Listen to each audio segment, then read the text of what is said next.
Studio. She is going to be the Grand Marshal for Dutch Days. Of course, she got in on Dutch Days on the ground floor, didn't I you, did, Barb? but yep.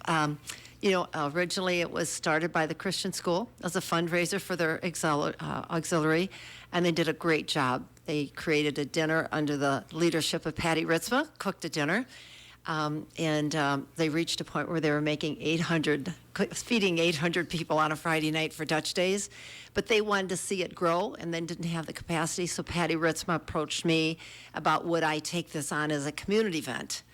And the Christian School Auxiliary, of course, stayed very involved with it, but they continued to do the dinner and sell Delftware and costumes and stuff. And so that's how I got involved, and I was delighted that she asked me, and I've been with it ever since. May 2nd and 3rd is this year's dates for the festival, and talk a little bit about the theme. Yep.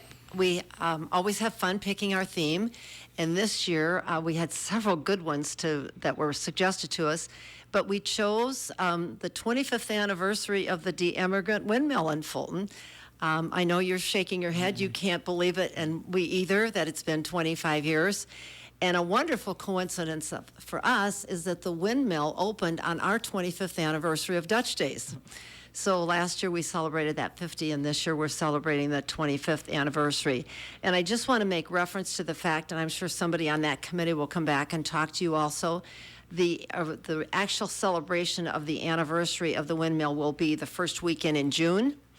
But we just thought it was so significant and how it's enriched the Dutch Day Festival that we're choosing it as our theme, and we'll be talking about it and doing programs on the history where people can come in and actually sit and see a slideshow of it being built. You know, it's great because you got the immigrant, of course, right there overlooking the Mississippi, and then right across the street they have the cultural center for it, and that is beautiful. Yeah, and so unique. It's just really kind of a unique thing even in the world to have those windmills, model windmills. And when we think of model kits, we think of 2-3 inches, but no, these are as tall as we are, as some of them bigger, and they're from around the world that have been made.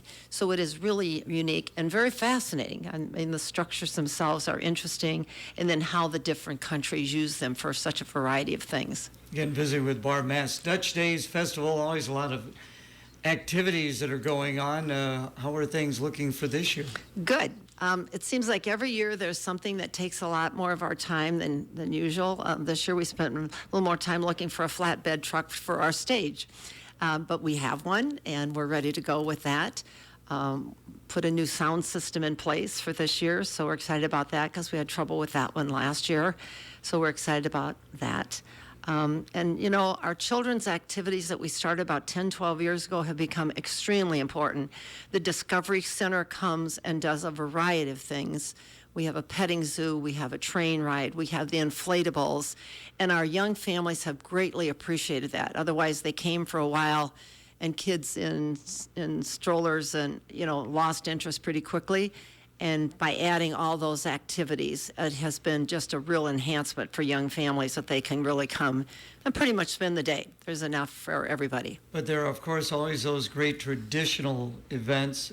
People can go into the Masonic Lodge, yes, really get a true feeling of your Dutch heritage. Yes. The Dutch Museum, we call it the Dutch Treasures Room, and that it is. So many things that the immigrants brought over with them that are so unique and so significant, and just a beautiful display of things. And then we, of course, have programming going on also on Friday and Saturday in that Masonic Lodge at the same time.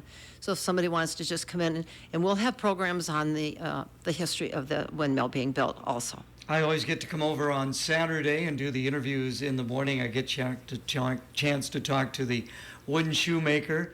That's always great to catch up with him. Yep. But a big event, of course, is the afternoon where you get ready for the parade. Talk about that process. That makes us unique. People ask me, other festivals who struggle to stay alive year after year, I get frequent calls about how have you kept this going? And I encourage them to find something that's unique to you that nobody else, they can't go anywhere else to get that. Certainly our street scrubbing, this dancing. We have our largest group of dancers this year that we've had in a long time. And it's colorful and it's fun. And as you know, we have an audience participation that anybody's there. There's one dance where they can get out and dance with everybody, and that's just fun. And we scrub the streets. Nobody else does that either. But that's really a tradition in the Netherlands. When you're there, shopkeepers at the end of the day come out and scrub up their sidewalks, and everything stays neat and clean. And so to have a parade, of course, everything gets spick and span. So that's part of our tradition, to scrub the streets before the parade begins. What costume are you wearing this year, Barb? I'm going to wear my Volendam costume, and the reason why, I have several. Yeah. It's my most comfortable one, so when I put it on early in the morning, and I have it on until late afternoon or early evening, I can stay comfortable all day. And I bought my wooden shoes in the Netherlands, and we go to a wooden shoe maker where we can buy the shoe, and you get the leather strap over the top, so mine are easy to walk in all day, and a lot of people have those. Of course, your maiden name is Vanderbleek. Yeah. So you come by that Dutch Yes, yeah. heritage. So, and talk a little bit about the fact that, Fulton has this Dutch heritage, but there's Pella. They've got their Tulip Festival. I know Northwest Iowa. Orange City. Yeah, they have a number of Dutch, ancestry up there as well. Talk a little bit about your ancestry. Well, my great-grandparents immigrated in 1881. And then my father immigrated in 1931, so he came 50 years later. But coincidentally, he came from the same town that my maternal relatives came from. So that's always been a really nice coincidence. And when we go visit the Netherlands, that we can go. And I am going again in July. It'll be my 8th trip to the Netherlands. So it just always keeps my interest. You got family over there? I do. Okay. Yes. First time I went, my dad's 4 sisters were living, and all of those relatives. And so we're very close with our relatives there. They come here, we go there. And then our family hosted an AFS student in 1981 here at Fulton High School, and coincidentally, she came from the Netherlands. Well, that is great. Yeah. So again, congratulations on being named Grand Marshal. What are some of your responsibilities? I think just a smile in the parade. Okay. And it's a wonderful honor. We've been doing this. It's special for me because I'm the one who has introduced all the Grand Marshals to the public over these 47. I'm the 46th, number 46. And it should be 48, but because we didn't have Dutch Days for 2 years, Yeah. it's 46. And I've always been the person who calls them and introduces them and does the research for them.